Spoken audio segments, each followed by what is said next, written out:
రెండో అధ్యాయం 2వ వచనంలో యూదుల రాజుగా పుట్టినవాడు ఎక్కడ ఉన్నాడు?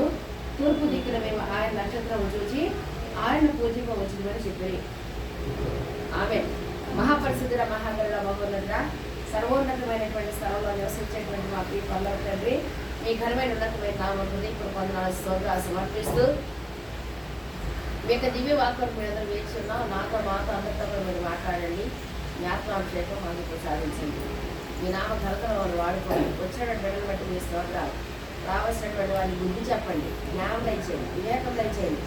ఎప్పుడు చర్చికి రావాలో ప్రభు నా తండ్రి మరి తెలివిని, బుద్ధిని, వివేకాన్ని దయచేసి నా తండ్రి ప్రతి ఒక్కరు కూడా ఈ యొక్క దినమున నా తండ్రి క్రిస్మస్ అంటే క్రైస్ట్ మాస్, క్రీస్తుని ఆరాధించవలసినటువంటి దినం. కానీ వేటిని ఆరాధిస్తున్నారు, ఎక్కడ తిరుగులాడుతూ ఉన్నారో వారిని మీరు స్పష్టంగా చూస్తూ ఉన్నారు. నా తండ్రి ఈ యొక్క దినం మీది, మిమ్మల్ని ఆత్మ సత్యంతో ఆరాధించాలి మీరు ఎంతగానో కోరుతూ ఉన్నారు. వాక్యం ద్వారా నాతో మాత్రం మీరు మాట్లాడండి, మమ్మల్ని సరిచేయండి. మీకు ఇష్టంగా జీవించిన మహద్భాగ్యాన్ని మనందరికీ కూడా దయచేయండి. యేసుక్రీస్తు పరిశుద్ధ నామమున ఉదయపూర్వ స్తోత్రాలు సమర్పించి పెట్టుకుంటున్నాం. మా పిల్లలందరికీ మహోన్నతులైన దేవదేవుడికి ఉదయపూర్వక స్తోత్రాలు. కూడి వచ్చిన ప్రతి మా ప్రభుత్వ యేసుక్రీస్తు విశిష్టమైన నామంలో శుభాభివందనాలు తెలియజేస్తున్నాను. అందరికీ కూడా హ్యాపీ క్రిస్మస్. దేవుని యొక్క దివ్య గ్రంథంలో 2వ వచనంలో యూదుల రాజుగా పుట్టినవాడు ఎక్కడ ఉన్నాడు?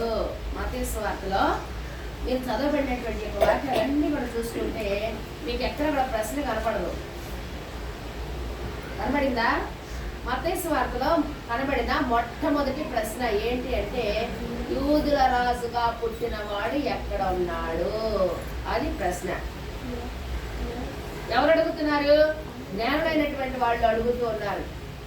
జ్ఞానులైనటువంటి వారికి ప్రశ్న వచ్చేసింది. జ్ఞానులకి అన్ని కూడా తెలుసు. వాళ్ళు ఖగోళ శాస్త్రజ్ఞులు అయినటువంటి వారుగా ఉన్నారు. ఆ ఖగోళ శాస్త్రజ్ఞులు ఏమి చేయవలెనో, ఎటు వెళ్ళవలెనో, ఏమి జరుగుతా ఉందో, ఆకాశంలో జరిగేటువంటి మార్పులు ఏంటో సమస్తము కూడా వాళ్ళకి తెలుసు. కానీ వాళ్ళకి ఎన్ని తెలిసినప్పటికీ, వాళ్ళు ఎంత జ్ఞానం సంపాదించుకున్నప్పటికీ నేను చెప్పినటువంటి రీతిగా సొలొమోను లోక జ్ఞానం సంపాదించుకున్నాడు. ఏ విధంగా అయితే లోక జ్ఞానం సంపాదించుకున్నాడో ఈ యొక్క జ్ఞానులు కూడా లోక జ్ఞానం సంపాదించుకున్నటువంటి వారుగానే కనబడతా ఉన్నారు.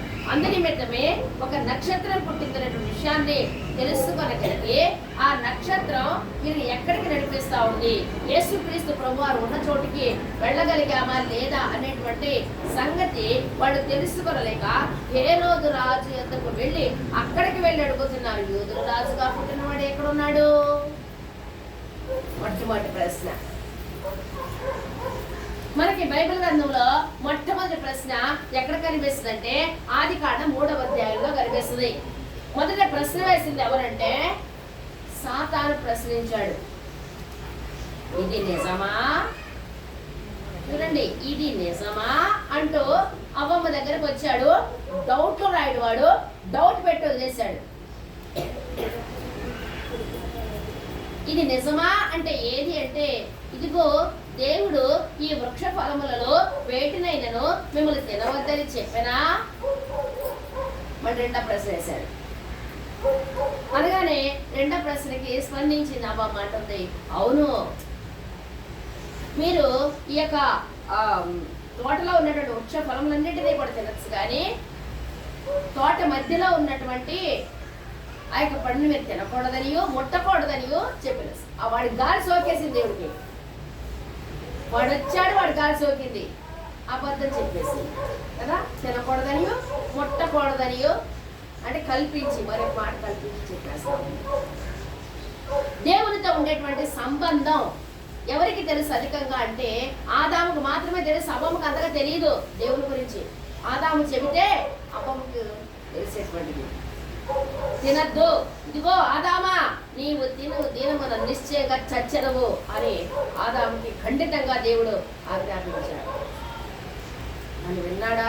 దేవుని మాట విన్నాడా? మనిషి మాట విన్నాడా అంటే మనిషి మాట విన్నాడు, కానీ దేవుని మాట పక్కన పెట్టేశాడు. ఎవరైతే దేవుని యొక్క మాట వింటారో వారు ఆకాశంలో ఉన్నటువంటి నక్షత్రాలుగా పోలి ఉంటారు, వారు బుద్ధిమంతులు అని దానియేలు గ్రంథం 12వ అధ్యాయం 3వ వచనంలో చెప్పబడతా ఉంది. ఎవరు బుద్ధిమంతులంటే దేవుని యొక్క వాక్యాన్ని ఆచరించేటువంటి వారు, దేవుని యొక్క మాట విని ఆ మాట చొప్పున నడుచుకునేటువంటి వారు మాత్రమే బుద్ధిమంతులు. ఎవరైతే దేవుని యొక్క వాక్యాన్ని స్వీకరిస్తారో వారే నీతిమంతులు, దేవుని నామమును నమ్మినటువంటి వారు కదా. అబ్రహాము దేవుని నమ్మినది అతనికి నీతిగా ఎంచబడిను. దేవుని మాట వినాలి. నువ్వు మనుషుల మాట విన్నంత కాలం నువ్వు చెడిపోతావే కానీ బాగుపడవు. ఎవరి మాట వినాలి? దేవుడు తన యొక్క వాక్యములో ఏదైతే బోధిస్తూ ఉన్నారో దానిని నువ్వు నమ్మాలి. మీరు చావనే చావరు, మీరు తినదినమున మీ యొక్క కళ్ళు తెరవబడితే మీరు దేవదూతల వలె ఉందురు అనగానే ఈమెక్కడికో వెళ్ళిపోయింది. దేవుడు దేవుని యొక్క స్థానాన్ని, తర్వాత స్థానాన్ని ఎవరికి ఇచ్చారంటే మానవుడికి ఇచ్చాడు, దూతలకు ఇవ్వలేదు, ప్రకృతికి ఇవ్వలేదు. ఇక దేనికి ఇవ్వలేదు, లేదు అంటానికి చాలా ఉంటాయి. దేనికి ఇవ్వలేదు. దేవుని తర్వాత స్థానం మానవుడు. ఎందుకు? దేవుడు తన స్వరూపములో తన పోలిక చొప్పున మానవుని తయారు చేసుకున్నాడని మొదటి అధ్యాయం 26 మరియు 27 వచనాల్లో స్పష్టంగా తెలియజేశాడు. దేవుడు ఇష్టపడుతున్నాడు, మనల్ని ప్రేమిస్తున్నాడు. ఎందుకు పరమును విడిచి భూమికి రావాల్సి వచ్చింది ఆయన అంటే తన స్వరూపంలో చేసుకున్నటువంటి ఆ యొక్క మానవుని రక్షించుకోవడానికి మానవ అవతారి అయి ఆయన లోకానికి రావాల్సి వచ్చింది. లేకపోతే ఆయన వస్తే చస్తారు. హెబ్రీయులకు రాసిన పత్రిక 12వ అధ్యాయం 10వ వచనం చెప్తున్నాడు, ఆయన దహించు అగ్ని అయి ఉన్నాడు. చిన్న అగ్ని మనకు ముట్టుకుంటే కాలిపోతారు కదా. బర్ణలు వాడటం ఎంతమంది ఉంటారండి ఆ కాలిపోయిన వాడటం? అది చిన్నదే ముట్టుకునేది, మాడి మసి అయిపోతారు దేవుడు వస్తే. సూర్యుడు కొంచెం కిందకు దిగాడంటేనే వేడిని తాళలేరు. అలాంటి దేవుడు ఆయన దహించి అగ్ని అయి ఉన్నాడు. ఆయన వస్తే ఒక్కడు కూడా బతకరు.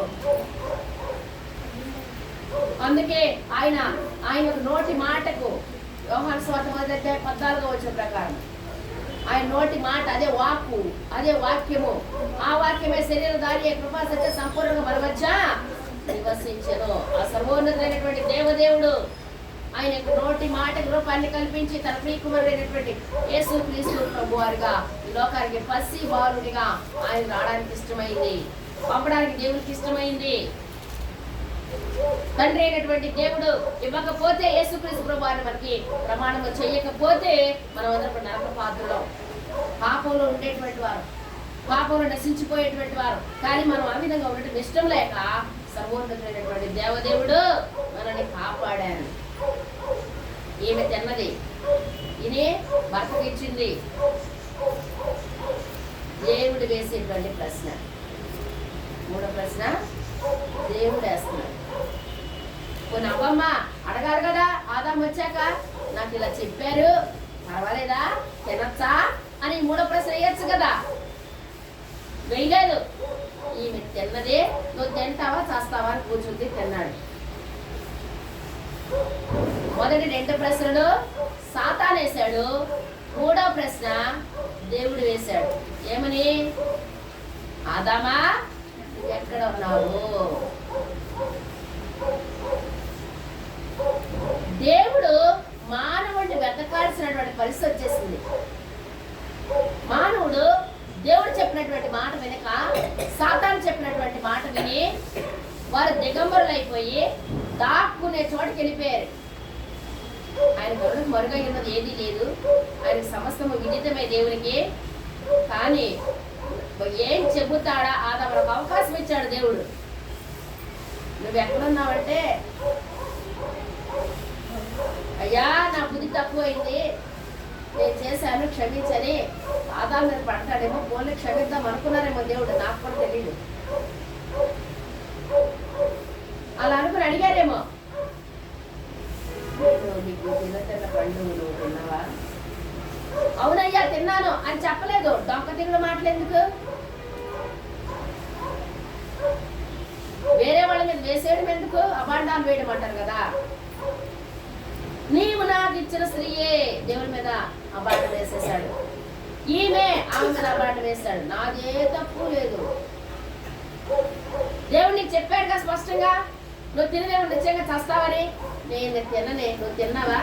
నువ్వు చచ్చావా? ఓ నేను మాత్రం దేవుడి మాట వింటాను అన్నాడా ఆదాము? అనలేదు. ఇప్పుడు ఆది కాండంలో దేవుడు ప్రశ్నిస్తున్నాడు, ఆదామా నువ్వు ఎక్కడున్నావని. దేవుడు మనిషిని వెతుక్కుంటూ వచ్చాడు. ఆ మనిషిని వెతుక్కుంటూ వచ్చినటువంటి వారే ప్రభు దేవుని స్తోత్రం. ఈ రోజున ప్రతి ఒక్కరి యొక్క తలుపు తడుతున్నాడు ఆయన. ఎక్కడున్నావు ఎక్కడున్నావు ఎక్కడున్నావు, ఏం చేస్తున్నావు, నువ్వేం చేస్తున్నావు దేవుడు తెలుసు. నువ్వు ఏ టైంలో ఎక్కడున్నావు దేవుడికి తెలుసు అని అడుగుతాడు. ఎందుకంటే అడుగుతాడు తెలుసా? ఆయన ప్రేమామయుడు కాబట్టి, ఆయన దయామయుడు కాబట్టి, ఆయన కరుణ వాత్సల్య పూర్ణుడు కాబట్టి అడుగుతాడు నిన్ను. ఒప్పుకుంటావేమో అని నీ బతుకులో మారు. నువ్వు అడుగుతా ఉంటాడు ఆయన, కానీ ఒప్పుకుంటామా? లేదు. ఆదాము చెప్పినట్టుగా, అబ్బమ్మ చెప్పినట్టుగా ఇంకా నువ్వు అక్కడే చెప్తావు, ఇంకా సాకులే చెప్తావు. ఏంటి ఎందుకు జరిగింది అంటే అడగండి. ఇప్పుడు ఒక్కొక్కళ్ళని లేటుగా వచ్చిన వాళ్ళని ఒక్కొక్కళ్ళు ఒక కారణం చెప్తారు. రీజనబుల్ గా చక్కగా సెట్ చేసుకుని. ఎక్కడి నుంచి వచ్చింది? ఇంకా ఆదాము సంతానంగానే ఉంటా ఉన్నారా? దేవుడు అడుగుతున్నాడు. చూడండి, కొరింథీయులకు రాసినటువంటి మొదటి పత్రిక ఆయన అడుగుతున్నాడు. ఏమంటున్నాడు చూడండి. మొదటి కొరింథీ 15:46 ఏం చెప్తున్నాడు? ఆత్మ సంబంధమైనది మొదట కలిగినది కాదు. ఆత్మ సంబంధమైనది మొదట రాలా, శరీర సంబంధమైనదే వచ్చింది. ప్రకృతి సంబంధమైన మనిషిని దేవుడు తయారు చేసినప్పటికీ కూడా ఆయన యొక్క ఆత్మను మనిషిలో పెట్టాడు. ఆదాము మట్టితో చేయబడినటువంటి వాడు, ప్రకృతి సంబంధి, ప్రకృతిలో నుంచి తీయబడ్డాడు. కానీ ఆయన నాసికాగ్రం ఎప్పుడైతే జీవ వాయువును ఊదగా నరుడు జీవాత్మాయను, అప్పుడు జీవం వచ్చేసింది. ఆ మట్టి యొక్క శరీరములోకి మహిమతో నిండినటువంటి సర్వోన్నత దేవుని యొక్క ఆత్మ వచ్చేసింది.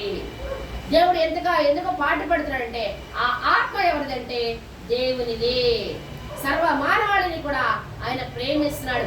ఎందుకు సర్వ మానవాళిని కూడా ఆయన ప్రేమిస్తున్నాడంటే స్వరూపము దేవునిది, ఆత్మ దేవునిది, ప్రాణము దేవునిది. కానీ ఎవరికి చోటిచ్చారు? దేవునికి చోటియలేదు, వాడికి చోటిచ్చారు. మీ పిల్లలే మీ మాట వినట్లేదు, పక్కోళ్ళ మాట వింటున్నారు. అప్పుడు మీరేం చేస్తారు చెప్పండి? ఏం చేస్తారు? నీ మాట వినట్లా నీ పిల్లడు పక్కోళ్ళ మాట విన్నారు, ఎంత ఏడుస్తారు మీరు చెప్పండి? ఎంత బాధపడతారు మీరు చెప్పండి? దేవుడు ఈరోజు నిన్ను బట్టి బాధపడుతున్నాడు. నువ్వు వినట్లా ఆయన మాట. వాడు ప్రకృతి సంబంధి, నువ్వు కూడా ప్రకృతి సంబంధిగా ఉండిపోతావా? శరీరం ఒకటే మట్టిలో కలిసిపోద్ది. లేకపోతే దేవుడు మరణం ఇవ్వలా, మరణం లేదు. దేవుడు తినద్దన్న పండు తిన్నాడు కాబట్టే మరణం వచ్చింది మనిషికి. ఎందుకు? అది కూడా మంచిదే. మరణించకపోతే సదాకాలము ఆ పాపంలోనే జీవిస్తాడు.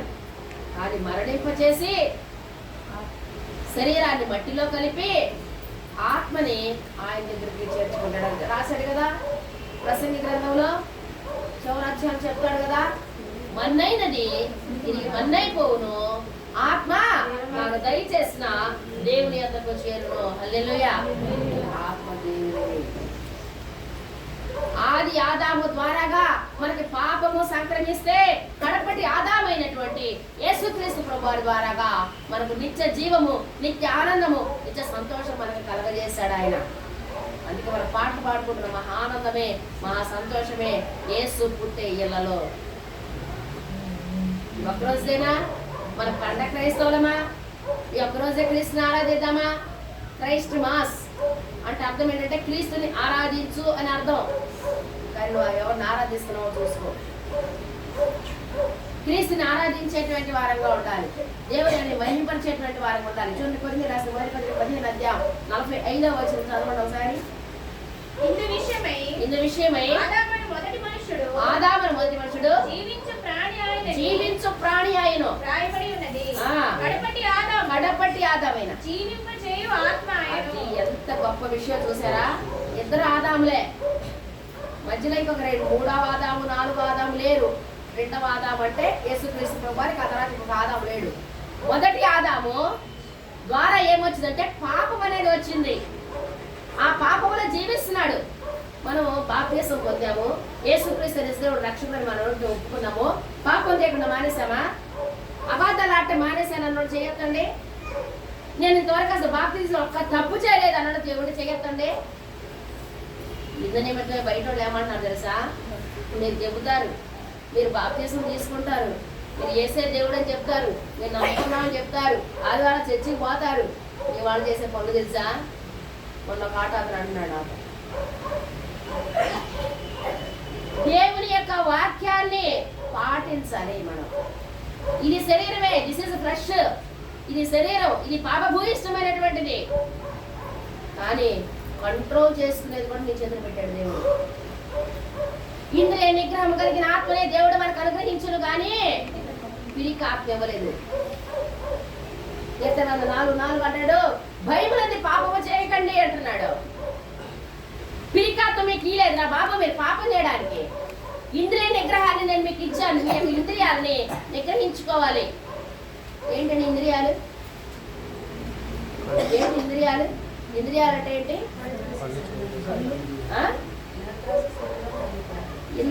ఇంద్రియాలు అంటే 5. నాలుక, చెవి, కళ్ళు, నయనం ప్రధానం, సర్వేంద్రియానం. కళ్ళు మొదట కళ్ళు అంటే చూస్తాయి, మైండ్ ఆలోచిస్తాడు, వాళ్ళకు వింటాడు, మాట్లాడతాడు, శరీరంతో పాపం చేస్తాడు. అన్నిటికంటే కూడా పెద్ద అవయవం శరీరం. పంచేంద్రియాలు 5. ఈ 5 నీ కంట్రోల్లో పెట్టుకోగలవా లేదా? ఎవరైనా ఒక మాట చెప్తారు, వద్దు నాకు చెప్పొద్దు అనలేవా? నీకు ఒక మాట చెప్పాలి అనిపిస్తుంది, వద్దు చెప్పకుండా ఉంటే మంచిది ఆపేసుకోలేవా? నువ్వు చెడ్డవి చూస్తున్నావు, ఇది చూడటం మంచిది కాదు అని ఆపేసుకోలేవా? తినకూడదు, నువ్వు తిన్నావా, నువ్వు తింటే నిత్యంగా చస్తావు అన్నాడు. తిండి చాలా ప్రాముఖ్యమండి. నువ్వు ఏది పడితే తింటానికి ఇల్లేదు, ఎలాగంటే అలా తినేసి ఇష్టానుసారంగా ఊపకాయలు తెచ్చేసుకుని రోగాలు తెచ్చేసుకుని ఎవరికి ఇష్టం లేదు. 3:16 మొదటి కొరింథీయులకు చెప్తున్నాడు కదా, ఈ దేహము దేవుని ఆలయమై ఉన్నదని మీరు ఎరుగురా? ఆయన నివసించేటువంటి ఆలయం. ఈ పంచేంద్రియాలని నిగ్రహించుకోగలగాలి. అంతేకాని నాకు కంటికి కనబడింది, నాకు నచ్చింది, దేవుడు బలవంతం పట్టి నాపాడా? ఆదాము నాపాడా? ఆదాము తింటుంటే వచ్చి చేతిలో పండుగ కొట్టేయచ్చు కదండి. తినమాక, అది తింటే తినదు, నువ్వు తినకు, అమ్మా అబ్బా నువ్వు తినకు చెప్పలేడా దేవుడు వచ్చి? ఆదాము తినకుండా చేయలేడా? అది ఎందుకు? దేవుడు మానవుడు సరస్వతితో చేశాడు. మాట వినాలి, మాట వినాలి అని దేవుడు ఎంతగానో కోరుతున్నాడు. తల్లిదండ్రులు పిల్లల్ని మాకు డబ్బులు సరిపోవట్లేదు పంపించండి అని అడగాలండి. తల్లిదండ్రులు అడగాలండి, అడగకుండానే పంపాలా? ఎందుకు? అది బాధ్యత. ఆ తల్లి అడిగింది, ఆ తండ్రి అడిగాడు, పిల్లల్ని డబ్బులను అడిగితే చీ నువ్వు బాధ్యత గల కొడుకే కాదు అసలు. తల్లిదండ్రులకి అడిగించుకోకూడదండి, అడగకుండానే వాళ్ళ అవసరాలు అడిగి పెట్టాలి. మన విజయవాడ ఒక ఆయన కోసం మంచి సాక్షి విన్నాను నేను. రైల్వేలో జాబ్ చేస్తాడు, చాలా మంచి భక్తుడు. ఏ భక్తుడు? క్రైస్తవ భక్తుడు. వాక్యాన్ని తూచా తప్పకుండా పాటిస్తాడు. చర్చికి వెళ్తున్నాడట. వెళ్తుంటే వాళ్ళ నాన్న నువ్వు చర్చికి వచ్చేటప్పుడు నాకు కొంచెం మెడిసిన్ కావాలి, వచ్చిన పట్టరా అన్నాడు. ముందు వెళ్ళిపోయి ఆ తండ్రికి ఏ మెడిసిన్ కావాలో తెచ్చి తన తండ్రికి ఇక్కడ చర్చికి వెళ్ళాడు. అబ్బా ఈ రోజులు ఉన్నాడు అని కొడుకులు అనుకున్నాను నేను. అడిగితే 2-3 రోజులు ధ్యానం కూడా ఉన్నాను. దేవుని యొక్క వాక్యాన్ని పాటించేవాడే లోకములో కూడా పాటిస్తాడు. దేవుని యొక్క వాక్యాన్ని పాటించని వాడు లోకములో కూడా ఏది పాటించడు. తన స్వచిత్తాన్ని ఆధారము చేసుకుని నడుస్తాడు. దేవుడు చెప్తున్నాడు, నీ స్వచిత్తాన్ని ఆధారము చేసి కొనక, నీ ఇష్టానుసారంగా నీ బుద్ధిపూర్వకంగా నువ్వు వెళ్ళడానికి వీల్లేదు. లోకంలో ఉన్నప్పుడు తిరిగావుగా, యేసు ప్రభు లేనప్పుడు నీ ఇష్టానుసారంగా బతికావుగా. ఇప్పుడు ఆయనలోకి వచ్చాక ఆయన యొక్క బిడ్డ అయిన తర్వాత నువ్వు బతికితే ఊరుకోడు. సర్ప సంతానమా అంటున్నాడు బాప్తిస్మం ఇచ్చే యోహాను. ఎవరిని? దేవుని యొక్క జనాంగాన్ని. ఎందుకు? మీరు ఇంకనూ ఆ రోజున ఒక్కసారి మోసం చేసింది సర్పం. కానీ ఇశ్రాయేలీయులారా, మిమ్మల్ని వెలపెట్టి కొంటే, దేవుడు అంతగా నడిపిస్తే మీరు మరణ దారి తప్పిపోతూ ఇంకను వాడికి ఇష్టమైనటువంటి కార్యాలు, ఇంకను ఆది ఆదాములో ఉన్న లక్షణాలు పోలే అంటున్నాడు దేవుడు. ఎలాంటి వాడు ఆది ఆదాము? ప్రకృతి సంబంధమైనటువంటి వాడు. నేను చెప్పండి, దేవుని యొక్క వాక్యం చెప్తుంది. వాడు జీవిస్తున్నాడు, ఈరోజు బతకట్లేదా? నువ్వు బతికించట్లేదా? నువ్వు బతుకుతూ నీ కుటుంబాన్ని బతికిస్తున్నావు కదా, పోషిస్తున్నావు కదా. కేవలం అంతవరకు మాత్రమే చేయగలవు నువ్వు. కానీ కడపటి ఆదామైనటువంటి యేసుక్రీస్తు వారు ఆయన కోసం రాయబడినటువంటి మాట, ఆయన జీవింపచేయు ఆత్మ. హల్లెలూయా. ఈ లోకంలో ఉన్నటువంటి భర్త బతుకున్నంత కాలమే నిన్ను పోషించగలడు. కానీ పరలోకపు భర్త, ఆయన ఆత్మ సంబంధమైనటువంటి భర్త, ఆయన నిన్ను సదాకాలము నిన్ను బ్రతికించగలడు. సదాకాలం నిన్ను పోషిస్తాడు ఆయన. ఆయన నమ్ముకోవాలి నువ్వు, ఆయన చెప్పినట్టు వినాలి నువ్వు. దేవుడు ఎంతగానో బాధపడుతున్నాడు. వెతుక్కుంటూ వచ్చాడు, మానవుడిని వెతుక్కుంటూ దేవుడు పరమరించి దిగి వచ్చాడు ఏదైనా తోటలోకి. మానవుడిని వెతుక్కుంటూ పరలోకం నుంచి ప్రభువైనటువంటి యేసుక్రీస్తు వారు దిగి వచ్చారు. దేవుడు చాలా సమయం ఇచ్చాడు మానవులకి. ఇంకా మారుతారంటే మారట్లేదు. ఏబేలు బలి మొదలుకొని జకర్యా మరణం వరకు అని చెప్పాడు. మారతారా చూసాడు, మారలా, వదిలేశాడు. 400 సంవత్సరాలు దేవుడు మాట్లాడలేదు. అంటే మీతో నేను మాట్లాడను, మీరు నాతో మాట్లాడద్దు అలిగేశాడు దేవుడు. మీరు మాట్లాడితే నేను వినను, నేను మీతో మాట్లాడను. That is silent period. మళ్ళాకి నుంచి మత్తయి వరకు 4 సంవత్సరాలు మాట్లాడలా. ఆయన జాలి కలిగిన దేవుడు కదా, కరుణ కలిగినటువంటి దేవుడు కదా. గలతీయులకు రాసిన పత్రిక 4వ అధ్యాయం 4వ వచనం ప్రకారంగా కాలం సంపూర్ణమైనప్పుడు దేవుడు తన ప్రియకుమారుని లోకానికి పంపించాడు. ఆయన జాలి కలిగిన దేవుడు, మనసు మార్చుకునే దేవుడు, ఎంత ఘోర పాపినైనా కూడా క్షమించేటువంటి దేవుడు. అందుకు తండ్రి అయినటువంటి దేవుడు తన ప్రియకుమారుడు యేసుక్రీస్తు ప్రభువారిని ఒక సమాధానంగా తన మాటగా, ఇదిగో ప్రజలారా, ఇంతకాలం నేను మాట్లాడలేదు కదా, ఇప్పుడు నేను మాట్లాడుతున్నాను. ఇదిగో ఎలా మాట్లాడుతున్నా, లిమిట్ వదిలేండి. ఓ ప్రియులారా, ఇదిగో నా యొక్క మాట. ఇప్పుడు నా మాటలు వినడం మాత్రమే కాదు, నా మాటలు మీరు చూస్తారు. ఆ మాటకి శరీరాన్ని ధరింపజేసి ఈ లోకానికి పంపించాడు సర్వోన్నతుడైనటువంటి దేవదేవుడు. హల్లెలూయా. మానవులు వెతుక్కుంటూ దేవుడు వచ్చాడు. ఏదైనా తోటలో నాడు వెతికాడు దేవుడు, ఆదామా నువ్వు ఎక్కడ ఉన్నావని. ఇక్కడ 2వ అధ్యాయానికి వచ్చేసరికి జ్ఞానులు వెతుకుతున్నారు. ఎవరిని? రక్షకుడిని, దేవుణ్ణి వెతుకుతున్నారు. దేవుడు మానవుడిని వెతికాడు, మానవుడు దేవుణ్ణి వెతుకుతున్నాడు. ఎక్కడ ఉన్నాడు? యూదుల రాజుగా పుట్టినవాడు ఎక్కడున్నాడు? ఎక్కడికెళ్ళారు? అక్కడికి వెళ్ళారు. కానీ దేవుని యొక్క వాక్యం ఏం చెప్తుంది తెలుసా అండి? చూడండి, యెషయా గ్రంథం 65వ అధ్యాయం, యెషయా గ్రంథం 65:1.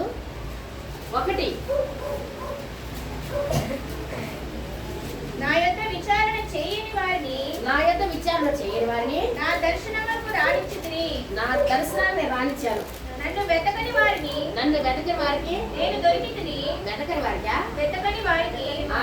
నేను దొరికితిని. వెతకని వారికి నేను దొరికితిని. నేనున్నాను, ఆ. ఇదిగో నేనున్నాను అని ఆ. నా పేరు పెట్టబడిన జనముతో చెప్పుచున్నాను. అది ఎక్కడేమన్నాడు? వెతకని వారికి దొరుకుతున్నాను అంటున్నాడు. సామెతల గ్రంథం 8వ అధ్యాయం 17వ వచనం. సామెతల గ్రంథం 8:17. నన్ను ప్రేమించు వారిని నన్ను ప్రేమించు వారిని నేను ప్రేమించుచున్నాను. నేను ప్రేమిస్తున్నాను. నన్ను జాగ్రత్తగా వెతుకువారు నన్ను జాగ్రత్తగా వెతుకువారు కనుగొందురు. నన్ను కనుగొందరు. హల్లెలూయా. యూదా రాజుగా పుట్టినవాడు ఎక్కడ ఉన్నాడని హేరోదు ఇంటికి వెళ్ళారు. హేరోదు చెప్పాడు లేడు అని. హేరోదు వెతికాడా? హేరోదు వెతికాడండి, వెతికాడు, దొరకలా. జ్ఞానమైనటువంటి వారు వెతికారు. ఎలా వెతికారు? జాగ్రత్తగా వెతికారు. ఎన్ని నిమిత్తం వెతికారు? ఆయన్ని ఆశ్రయించాలని, ఆయన్ని పూజించాలి అని, ఆయన్ని కనపరచాలని. ఎంత గొప్ప భాగ్యం అండి వాళ్ళకి. వాళ్ళు వచ్చారు, ఎక్కడున్నాడు అని వెతుక్కుంటూ వచ్చారు. ఆ రోజున దేవుడు మానవుని వెతుకుతున్నాడు, వెతుక్కుంటూ వచ్చాడు. ఈరోజు వెతకట్లేదు దేవుడు మానవుని. మానవుడు వెతకట్లే. ఇక్కడ యూదులు, యూదులే వీళ్ళు వచ్చినటువంటి వాళ్ళు కూడా తూర్పు దేశ జ్ఞానులు వచ్చారు కదా, వాళ్ళు వెతుక్కుంటూ వచ్చారు. ఎవరు వెతకడానికి? రక్షకుడిని, తమ ఆత్మల రక్షకుడు ఎవరై ఉన్నారు అని, ఆయన ఎక్కడ పుట్టాడని వెతుక్కుంటూ వచ్చినటువంటి వాళ్ళు ఈ రోజున మానవుడు వెతకట్లేదా దేవుణ్ణి? నా పాపం ఎలా పోద్ది, నేను ఎక్కడికి వెళ్తే నా పాపం పోద్ది? తిరగట్లేదా మానవుడు? వెతకట్లేదా మానవుడు? దేవుణ్ణి వెతకట్లేదా? ఈ రాయిలో ఉన్నాడేమో, ఈ చెట్టులో ఉన్నాడేమో, ఈ పుట్టలో ఉన్నాడేమో, ఇది చేస్తే పాపం పోద్దేమో, అది చేస్తే పాపం పోద్దేమో, నానా రకాలుగా చేస్తా ఉన్నారు. వీళ్ళందరూ చేసేటువంటి ప్రయాస హేరోదు వంటి ప్రయాస. మనందరం ఉన్నాం కదా, మనం కూడా వెతికాం. నేను అన్నాను, యేసయ్యా నీవు నిజదేవుడు అంట, నువ్వు నిజ రక్షకుడు అంట, ఇగో నువ్వంట పాపాన్ని క్షమిస్తావంట, నీవు నిజ దేవుడు కనుకైతే నాతో మాట్లాడు, నాకు కనబడు అని నేను అడిగాను. నేను వెతికాను దేవుడిని. నా తల్లి ఎన్నో ఎన్నో ఎన్నో పెట్టి పూజలు చేసి ఎంతో మందిని అడిగేది, వాళ్ళల్లో ఉన్నాడేమో, వీళ్ళల్లో ఉన్నాడేమో, ఎక్కడున్నాడో అని. పాట కూడా రాశాడు కదా, ఎక్కడున్నావయ్యా, ఎన్ని మెట్ల కనపడవేవయ్యా, మెట్లెక్కితే కనపడేదేమో కాదు, నువ్వు అడిగితే నీకు దర్శనమిచ్చేటువంటి దేవుడు. వెతికారు వాళ్ళు, జాగ్రత్తగా వెతికారు. వెళ్తే వాళ్ళ కనబడ్డాడు. చదవండి ఒకసారి మత్తయి సువార్త 2వ అధ్యాయం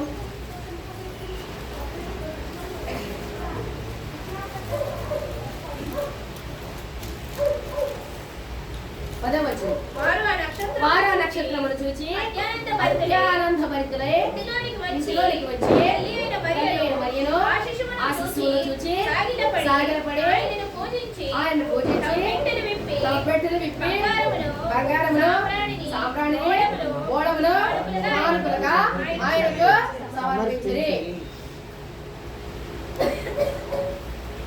వాక్యాన్ని జాగ్రత్తగా అర్థం చేసుకోవాలి.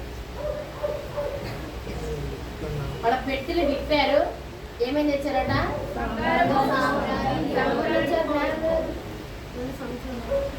వచ్చారు, ముగ్గురు వచ్చారు, నలుగురు వచ్చారు, ఇలా చెప్తుంటారు. వాళ్ళు తీసుకెళ్ళినటువంటిది కానుకలు. ఎవరు తీసుకెళ్లారండి? యేసుక్రీస్తు ప్రభువు. ఈ రోజు నువ్వేం తెచ్చావు? దేవుని సరికి ఏం తెచ్చావు?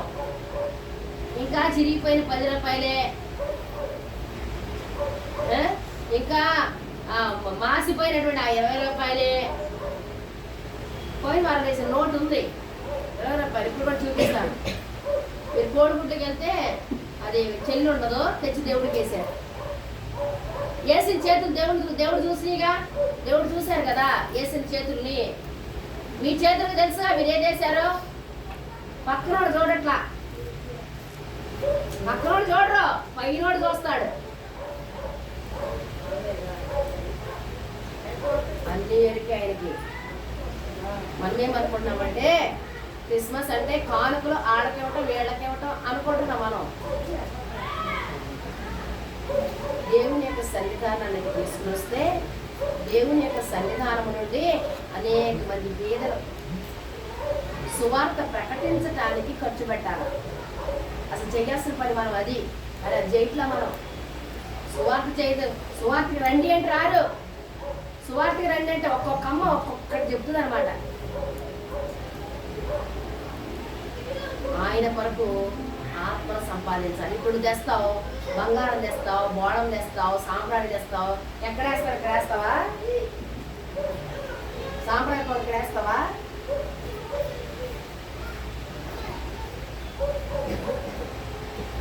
దేవునికి మనం ఎప్పుడు ఇచ్చినా కూడా శ్రేష్టమైనటువంటి ఇవ్వాలి. నేను ఎందుకు ఎన్నిసార్లు చెప్తాను, మా ఆయన చేతులు ఇవ్వగానే వెంటనే ముందు అందులో ఉన్న మంచి కాగితాలు ఏవి వేస్తాను నేను.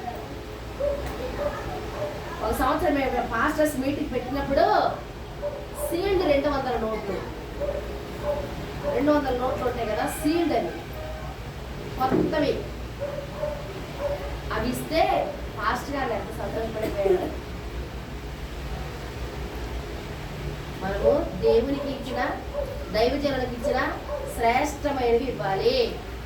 మాకేని మేము చెప్పట్లేదు, మేము వస్తానని చెప్పట్లేదు. ఏ సేవకుడు వచ్చినా నువ్వు దేవుని యొక్క సన్నిధానం ఏ కానుకేసినా శ్రేష్టమైనది వెయ్యాలి.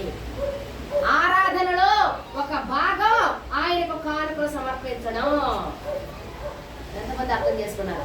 ఆరాధన అంటే లేచి నిలబడతాం, ఓ చప్పట్లు కొట్టేసామా, దబ్బడి దిబ్బడి దిబ్బడి దిబ్బడి వాయించేసామా, ఓ నడిచేసామా, అది కాదండి ఆరాధన. ఆరాధన చాలా రకాలుగా ఉంది. ఒక అబ్బాయి ఒక అమ్మాయిని ప్రేమిస్తే కూర్చున్నా, నుంచున్నా, పడుకున్నా, పని చేస్తున్నా పద్దాక అమ్మాయి గుర్తుకొస్తా ఉంటుంది కదా. ఒక అమ్మాయికి ఆ అబ్బాయి హీరోలా కనబడతా ఉంటాడు, ఇంకేం కనపడవు.